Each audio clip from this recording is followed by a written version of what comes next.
It's the 20th anniversary of when you won your Olympic gold medal. The Olympics just wrapped up back in Italy. Did you have a close eye on the curling matches over there?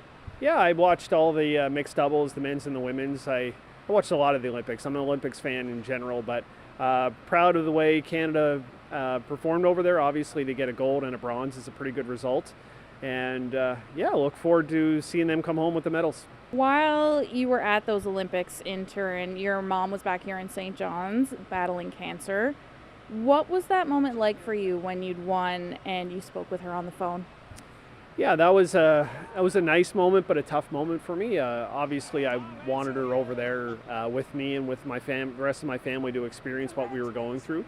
But she had a little bit of a setback before we went to the Olympics. You know, for me, I wanted her to be part of it so bad that the first thing I thought of when I knew we had won was, get the cell phone for me. I want to call her and let her know, how excited we were, and for me to be the first person, or her to be the first person to speak to me after we won. So it was a cool moment. There wasn't much said because I think we were both really emotional, but it was definitely a memory for both of us.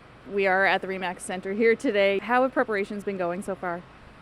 They were going very well up until Saturday. Our team was supposed to come in and fly into St. John's to have a training camp before the Brier, and unfortunately with the storm that we had Saturday night into Sunday, their flight got canceled and it got pushed to Monday, and then we had another storm. So now it doesn't look like they're going to get here till Wednesday, which means our training camp was canceled. So that's a bit of a disappointment, but Mark and I are still going to get our work in here, and the guys have been stuck in Toronto. Unfortunately, they found a curling club there that's allowed them on to practice. So we're doing it separate. We'll come together on Wednesday and get a practice in, but not ideal. But these are the challenges you face throughout winter, especially living in Newfoundland. It's an emotional week. The Brier is a big event. It's been a big event for me for the last 25 years of my life, and the game has meant so much to me over the last 30 years of my life. So for this one to be the last, hopefully the Worlds are the last, but if this one is the last one, it's going to be pretty emotional.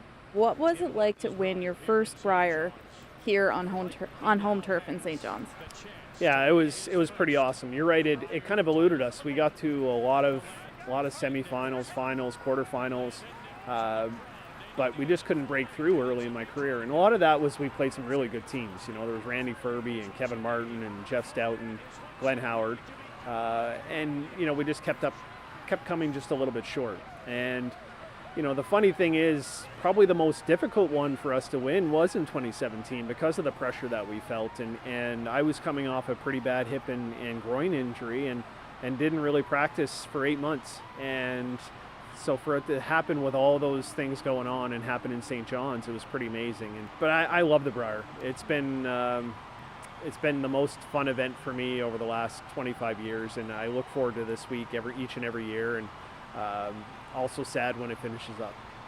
What do you think it is going to feel like during that last Brier when it's done, when you walk off the ice of the Mary Brown Center?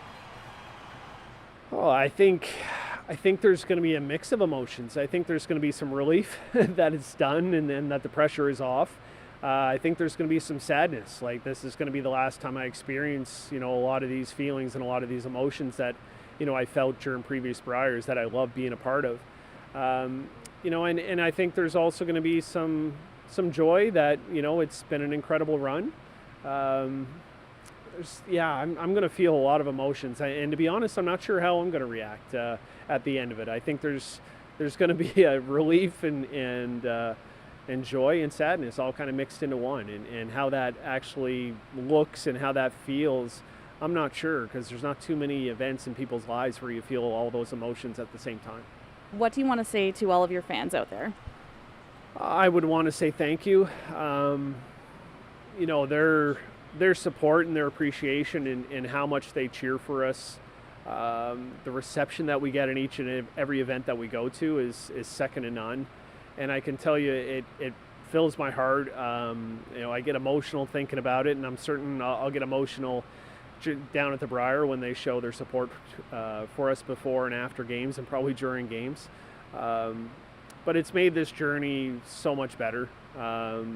Hearing the stories and having people come up to you after games and telling you the impact that our team has had on them and how it's helped them get through snowy winters like we're having right now.